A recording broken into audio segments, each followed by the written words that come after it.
All right, so that gives you several different ideas of formats that you can have for your mastermind meetings. And the fifth thing you want to make sure you do is to just appoint any responsibilities. So, for example, you might have somebody who's, you should have somebody who's the meeting organizer, because if somebody's not responsible for scheduling the meeting, scheduling the room, or, just emailing everyone saying, hey, can everyone be there at such and such time? That's something you want to have a point person to take care of. So make sure that somebody is appointed as your organizer. Yeah, we actually assigned a president, and basically that position actually rotates every couple of months. And what they do is they actually send an email a week before the actual meeting takes place, and then they send another email the day before to remind everybody and tell everybody where it is and what time and how long and that kind of thing. And then everybody's supposed to RSVP, and the reason why is because if more than like 2 people can't come, we actually cancel the meeting and try again in a week or two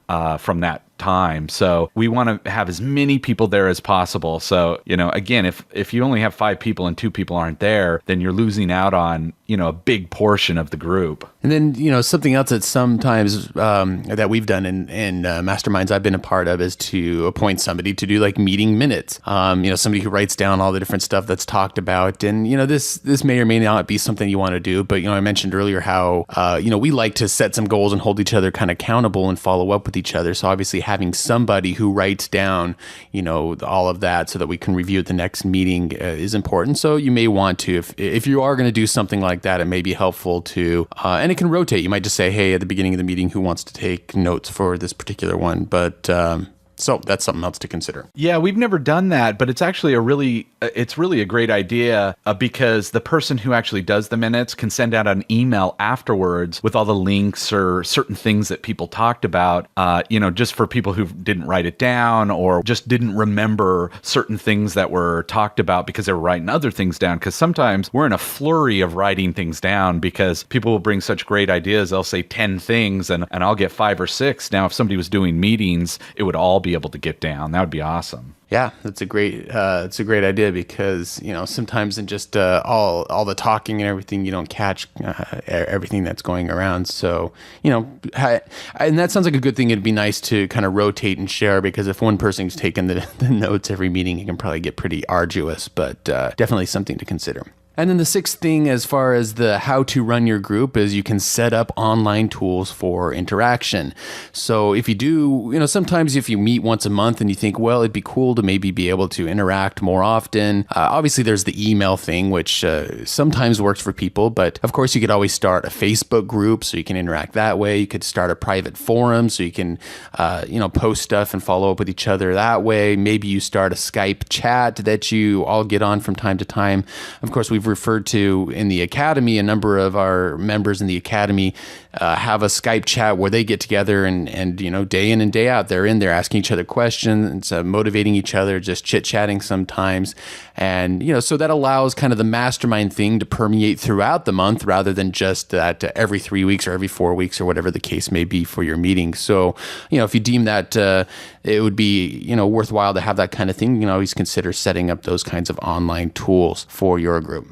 All right, and then Mark Mason had another question that he asked on Twitter. He said, should there be free alcohol at mastermind meetings? And if so, how much? Who should be responsible for bringing the blender? Well, all I can say is if it's a meetup or a meeting in Portland, then I've come to find out I think beer is like a required thing. I don't think I've been to a single get-together. I mean, I even went to a thing on the weekend that was about, starting up a blog for your business, and they got somebody to bring, donate and bring the beer for that. But, Portland's known for beer, so I guess that's a big big thing here. I don't know. What's your take on that, Sterling? Well, most of the mastermind groups I've been in have been in Utah, where about the best you get is Jell-O. So there's been no alcohol. So no. Who's bringing the casserole? Who's bringing the... Yeah. You would definitely want to wait till the end of the group, so you're not ruining it, by everybody's drunk or something. But nice, Mark.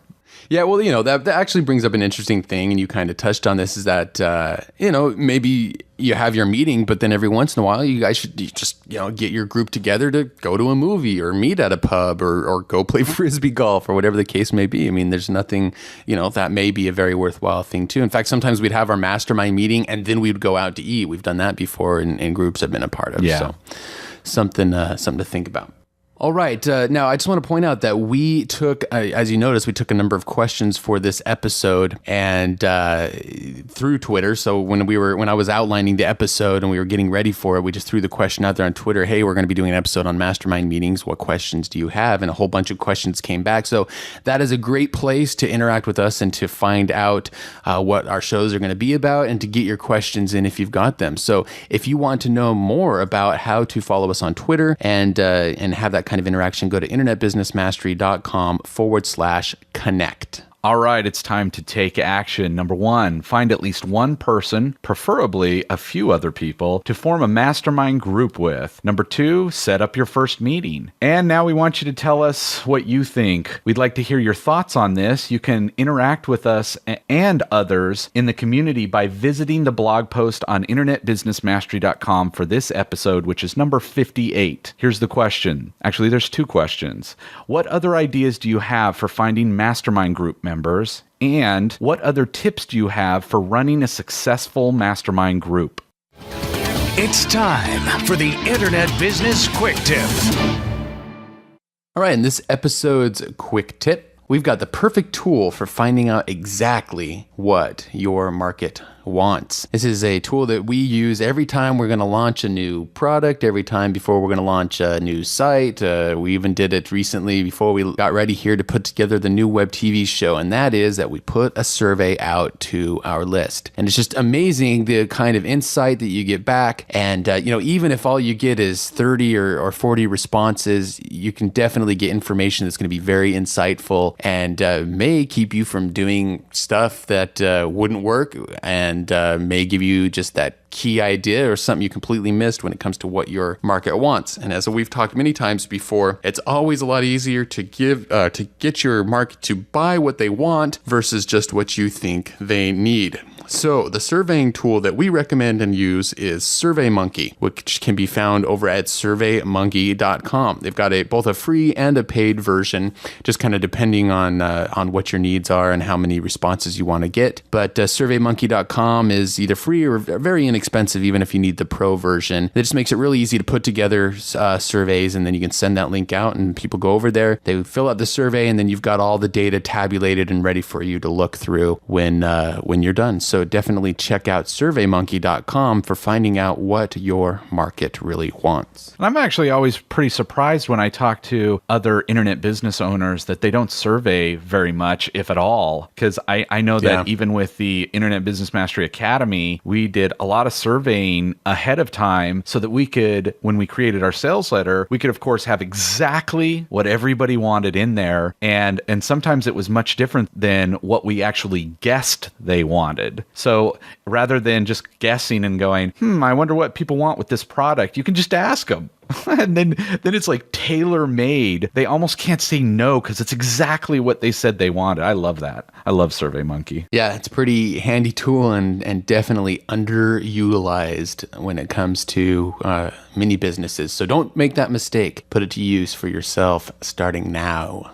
Now, if you'd like dozens of other resources such as this one, you can find them in the Internet Business Mastery Academy, along with video tutorials showing you exactly how we use them.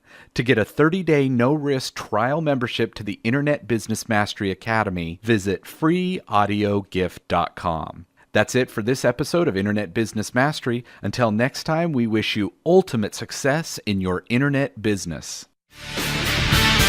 You've been listening to the iconoclasts of the 9 to 5 and the purveyors of freedom and fulfillment, Sterling and Jay.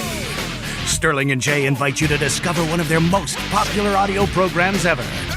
The 3 pillars of designing your ultimate internet lifestyle. Visit freeaudiogift.com now and sign up for the free weekly Internet Business Mastery email newsletter. And you'll get instant access to this life-changing audio presentation, pulled directly from the content of the acclaimed Internet Business Mastery Academy membership community. Go now to freeaudiogift.com. Internet Business Mastery. Free your mind.